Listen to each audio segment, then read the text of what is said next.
What's good, R&B squad? This is Ruth. I trust that this message meets you guys in good spirits. If you're new to this family, we don't believe that you're here by accident. Welcome. We're happy to have you. And Jesus is, of course, always happier. The word that I have today comes from something in the natural that the Lord spoke to me through, and some things He spoke with me about in my private time with Him. And as per usual, as you listen to the details, you'll know whether or not this word is for you. Please eat the meat, spit out the bone, take what's for you, and leave the rest. I do feel, however, that this word is going to be one that many of you can resonate with. And I encourage you all to share this message as well. I do believe that many people can benefit from hearing this. This is something that the Lord used as a life lesson when He discussed it with me, and I believe it can be a life lesson for so many people, so feel free to share. Now, many of you would have heard of Selena Quintanilla. She used to be a Tejano musician who did a crossover English album back in 1995. And right at the peak of her career, right as her career was taking off and she did her crossover album, her life was sadly taken from her by the president of her fan club and someone whom she once referred to as her best friend. Now, if you don't know about Selena Quintanilla, to give this some context, you may go and look her up after you've listened to this message. But many of you have seen the movie. There was a Lifetime movie filmed back in 1997 starring Jennifer Lopez.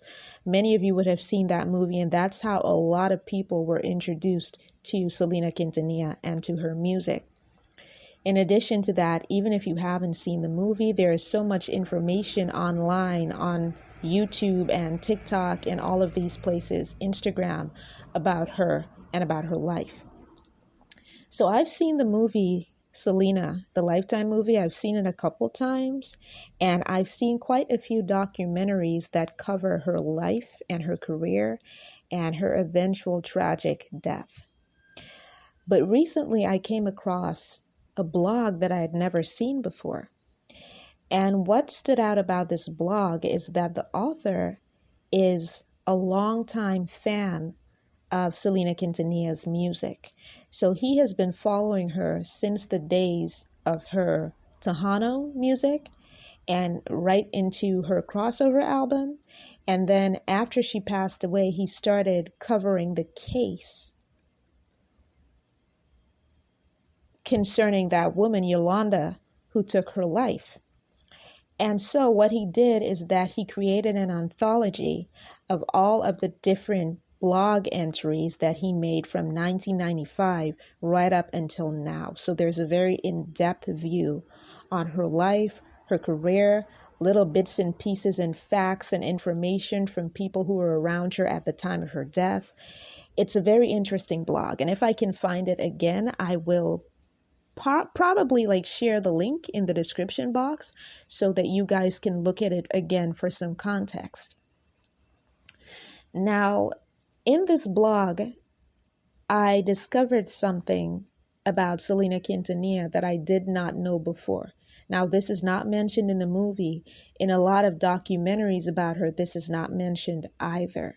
But the story, once you get to find out about this part of her story, you can find so many different online publications like People Magazine and In Touch Weekly, and even CNN covered it at one point and talked about this particular detail that was left out in the movie. And actually, you know what? It wasn't left out. It was put in at the very end, but the movie does not clearly state why it was put in. So what I'm talking about is that in the movie, for those of you who've seen the movie, one of the final scenes of the movie Selena is of her performing on stage. She's wearing a white dress. She's performing the song Dreaming of You. And as she's performing that song in front of this audience on this stage, someone throws a white rose at her and it lands on the ground, and she stops singing and she looks very sad. And that is one of the final scenes of that movie. And I never knew the significance of that particular scene being added until now, until I recently came across this blog. Okay? So here's what the blog contains. Apparently, Selena Quintanilla, before her death, had recurring dreams of that same thing that was seen in the final scene of the movie, one of the final scenes of the movie, of a white rose being thrown at her while she's on stage performing. So Selena, she has these, in real life, the real Selena, she has these recurring dreams of being on stage and being right in the middle of a performance. And while she's doing that, a fan, an unseen fan, throws a white rose at her, and she's unable to catch it, and she can't see. Like I said, it's an unseen fan who threw the rose. So the rose lands on the ground, and then she sees like a flash of white, a white light, very bright white light that illuminates everything. And then the dream ends. And it is reported that that dream frightened her, that she would tell it to her family and explain to them that it frightened her because she kept having that dream over and over. And maybe she didn't understand it or the significance of it. And as I read that part of the blog, the Lord started talking to me. And that's the thing. The Lord has never, like I said, I've seen the movie Selena many times, and I've seen documentaries about her life. But it's as if the Lord waited for me to find out this particular detail in order for him to speak to me using her life. And so the Lord, as I read about the dream, the recurring dream that Selena had, where she is on stage and while she's performing, a fan that she can't see, an unseen fan from the audience, throws a white rose at her and she can't catch it, and it lands on the floor. And it stops her from performing. So the Lord started to talk to me about the meaning of that dream. Okay? And so now, for some context, Yolanda, the woman who eventually ended Selena's life, Yolanda was actually the president of Selena's fan club, as I mentioned before. And in Selena's recurring dream, it was a fan that she could not see, someone she could not see, who threw this white rose at her. So the Lord started breaking down the dream to me. He pointed out that Selena herself was the white rose. The white rose represented her, someone of great beauty who had a very bright future, beautiful like a rose with a bright future. And that's what the rose represented. Now the rose, it was cast down. She wasn't able to catch it, and it fell to the floor. So when the fan threw the rose, it was cast down, but it was cast down as a result of that fan throwing that rose. So the Lord pointed out to me that it was by a fan, the hands of a fan, someone who was the president of her fan club, that she lost her life. So the rose, which was Selena herself, the rose was cast down by this fan, aka Yolanda. And she, in her dream, she couldn't see who the fan was. She could not see. But at the very ending of the dream, there was this bright light, this white light, a very bright light that illuminated everything. And that's exactly how her death happened. You see, Yolanda was the one that took her life. And as the Lord pointed it out to me, it was only in her final moments that everything became clear. It was only in her final moments that she realized what she couldn't see before. Remember, in her dream, it was an unseen fan that cast the rose down.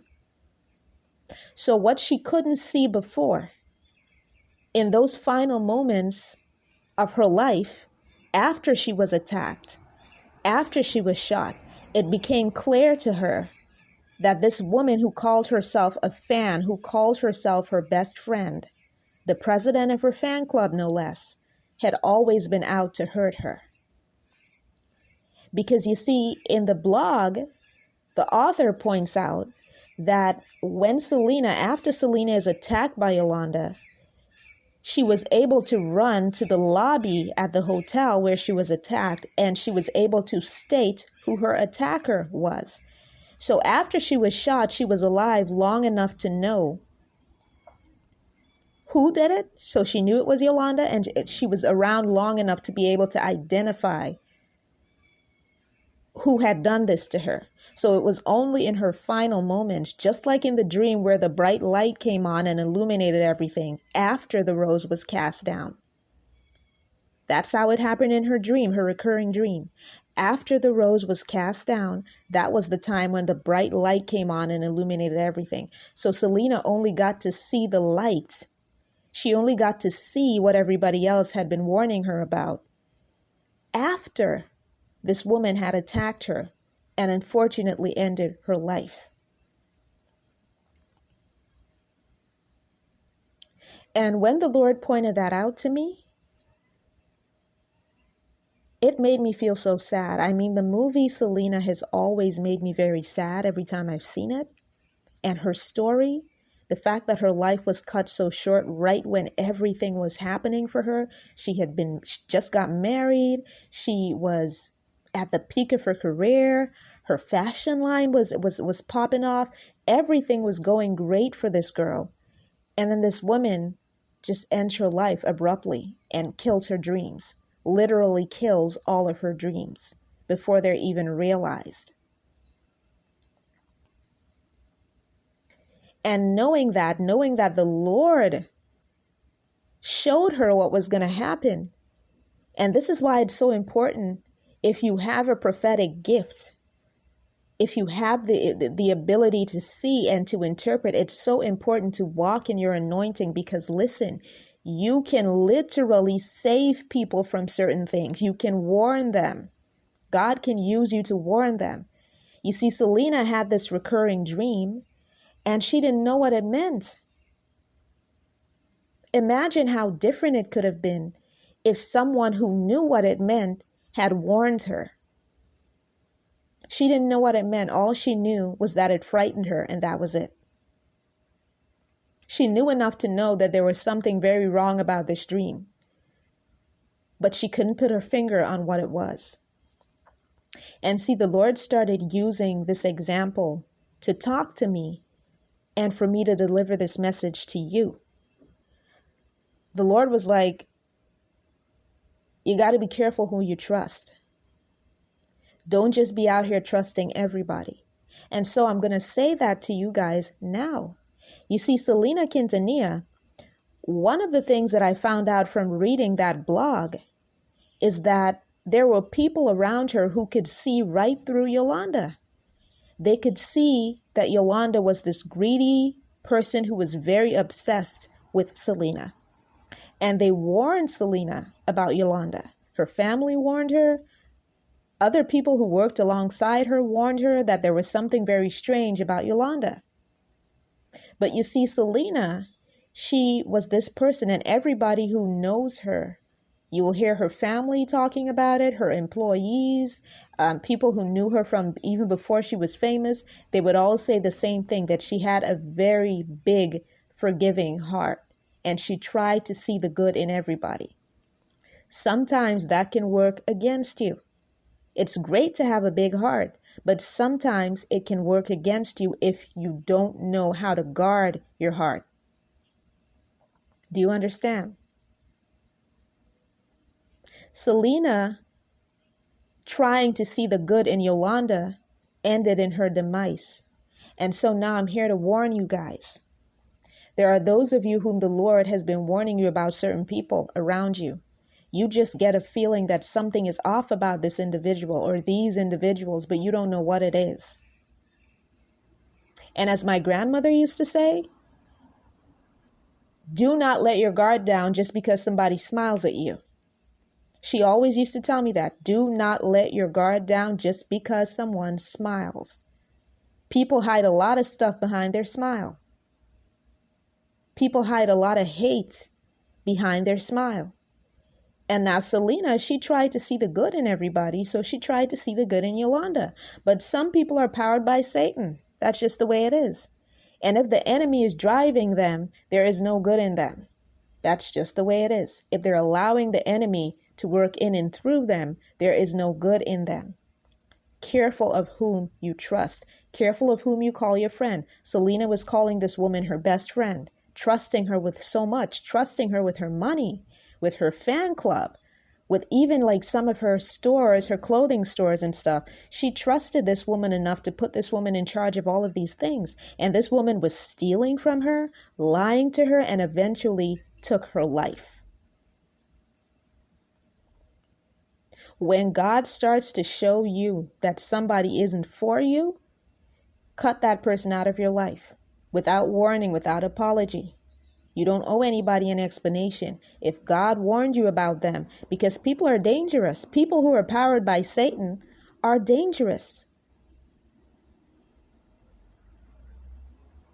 They will break bread with you and then stab you in the front and the back. So you got to be careful. And back in the day, how if you had a friend or if you were seeing somebody, you would take them to meet your family and the entire family would assess the situation, look them over and assess the situation. We need to start treating God like that. God is your family. So you need to start running everybody by God. Take the person before the Lord and test the spirit and have the Lord assess the situation and tell you what you need to know about that person or show you what you need to see. You see, Selena could not see, just like in her dream, she could not see who cast the rose down. In real life, she could not see who was determined to cut her down. She could not see that it was Yolanda all along who was determined to cut her down. And sometimes we just can't see. Sometimes a friendship or a relationship can blind you. You want that person to be good so badly. You want so much for this person to be good that you try to see good even when you're receiving the warnings, even when you're seeing the red flags, you're getting the warning signs. You still want this person to be good. You want them to be whoever you imagine them to be in the beginning. Sometimes people just don't have good intentions, and that's just the way that it is. Be careful of people. Be mindful of people. Watch out, watch and pray and guard your heart so that you do not end up in a situation where you just broke bread with somebody and as soon as you turn your back, they put a knife in it. Or they don't even wait for you to turn your back. They put a knife in the front.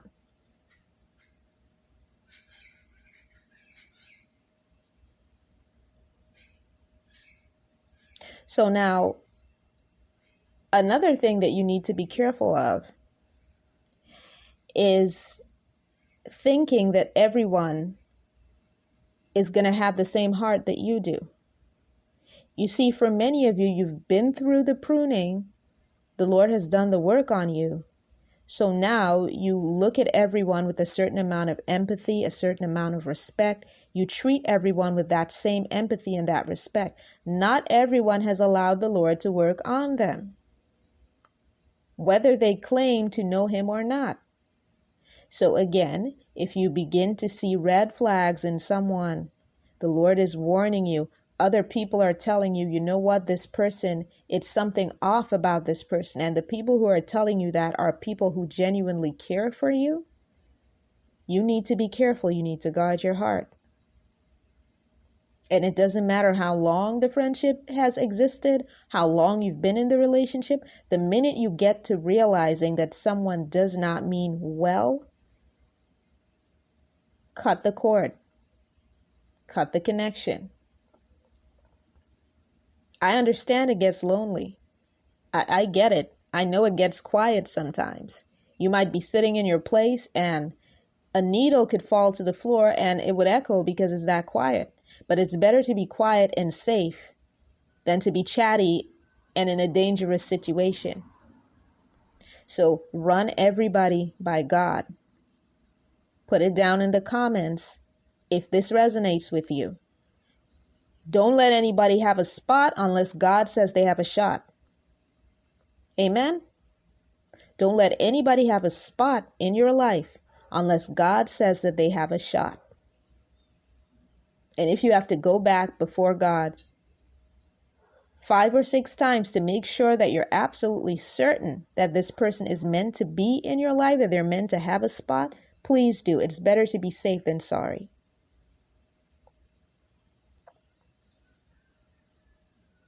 And that's the word, guys. I hope that this message reaches the right ears. I love you guys. I will be back with another word as soon as the Lord releases me. Take